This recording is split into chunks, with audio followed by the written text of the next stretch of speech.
Сіздермен бірге Казкино каналы. Бәріне сәлем. Бүгін мен сіздерге Сайқал Манашка деген кино жайлы айтатын боламын. Фильмде Джейсон Бретти деген оқушы жігіт сабақтан тыс уақытта өз бөлмесінде гитара ойнап отырады.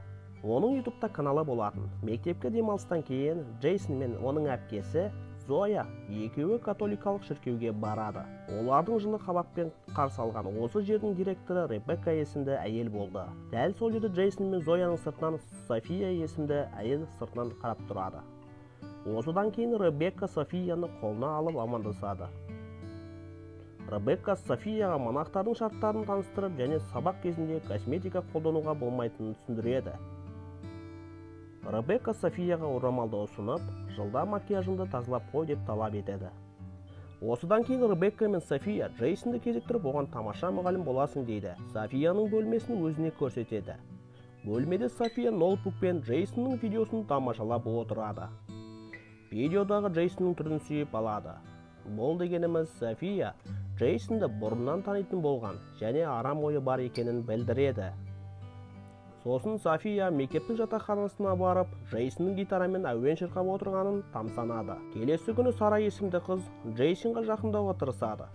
Сара әдемі және тартымды бай қыз болатын. Оның әкесі мектептің демеушісі болатын. Осының үстіне София кіріп келіп, Сараға дөрекі түрде ескертеді. Сабақтан кейін Сара мен Джейсон аулаға шығып әңгімелесіп, Софияның қылығы ұнамағаны жайлы айтады. Бірақ Джейсон жауап қатпайды. Сол кезде екеуі сүйісе кетеді. Оның үстіне София түсіп қалып, ашулы түрімен қадалып тұрады. Джейсонге бөлмеңе бар деп бұйырады және Сараға одан аулақ жүр деп айтады. Кейін сабақтан соң Джейсонды өзіне шақырады. Бірақ Джейсон оған келіспейді, себебі қыздардың бөлмесіне баруға тыйым салынған болатын. Сабақ біткесін қиын болса да Софияға кіріп барады. Есігі ашық болғандықтан Софияның жеңіл күйінде тұрғанын көріп есінен адасады. Сөйтсе бұны София әдейі істеген екен, оның өтірік байқамағандай болып тұрады. Джейсон София байқамай тұрғанда сол жерден дереу кетіп қалады. Сол түні Джейсон Софияны есіне алып ұйқысы әбден қашты.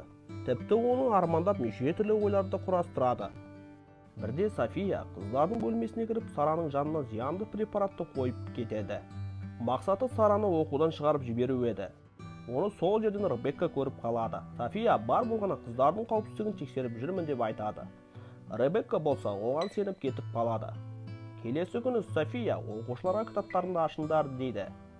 Де өзі Сараның кітабына қарап тұрады. Ол жерден темекіні тауып алады. Оны сыныптастары алдына масқаралап, директордың бөлмесіне алып кетеді. Сара болса менікі емес деп жылаудан басқа еш нәрсе істей алмайды. Мектеп мұғалімдері бәрібір Сараны жазалайды. Оны бірнеше уақытқа оқудан шығарып жібереді.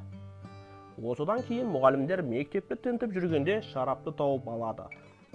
Оны Джейсонның мойнына ілдіреді. Бірақ Сара басқа мұғалімдермен ақылдасып, Джейсонның жазасын жеңілдетіп, осы демалыста мектепті тазалауға бұйырады. Оның мақсаты Джейсонды демалыста үйіне жібермеу еді. Осыдан кейін Софияның бұрынғы уақытын көрсетеді. Оны қалай Джейсонге ғашық болғанын білеміз. Бірде ол Джейсонның видеосынан көріп ғашық болып қалған еді. Сосын ол Джейсонның өмірін зерттей бастайды.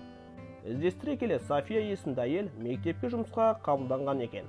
Онымен кездесіп өлтіріп тастайды. Солай София есімін алып алады.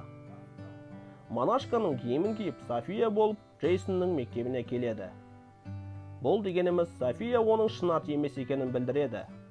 Келесі күні демалыс болып, Джейсон мен Зоя мектепке қалады.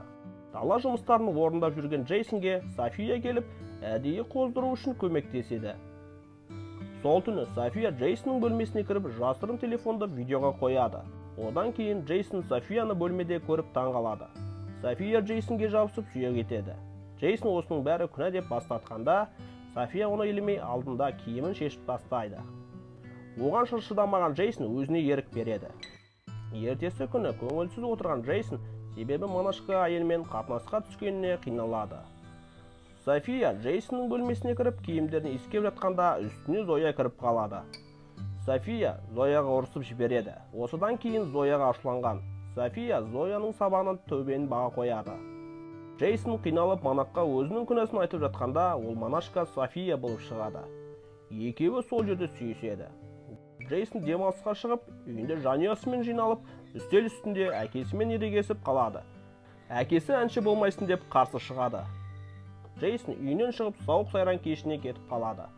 Джейсон Сараға жақындап сүйсе бастағанда, есіне София түсіп дереу қоя салады. Көшеге ішімдік ұстап шыққан Джейсонды полиция ұстап алады. София оған арша түсіп қорғап қалады. Содан кейін екеуі қонақ үйге барады. София Джейсонды алдамақшы болып еді, Джейсон бұлай істегеніміз дұрыс емес деп айтады.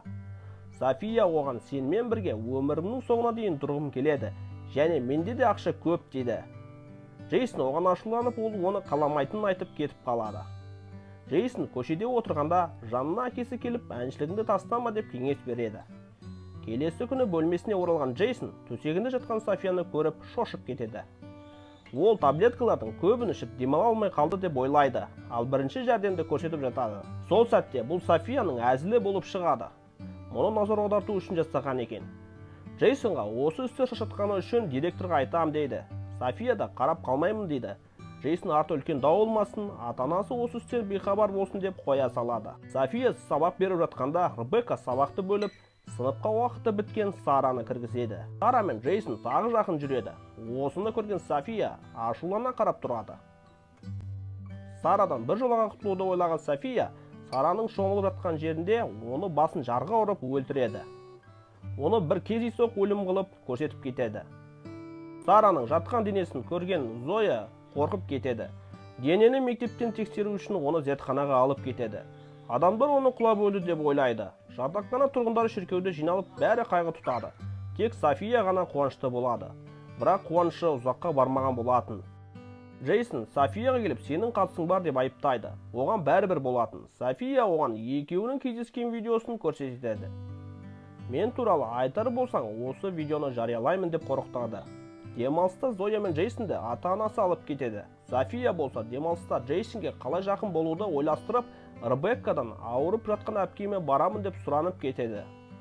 Мейрамханада Джейсон жанұясымен тамақтанып отырғанда, үстіне София кіріп келеді де ата-анасымен таныса кетеді. Содан кейін оны үстел басына шақырады.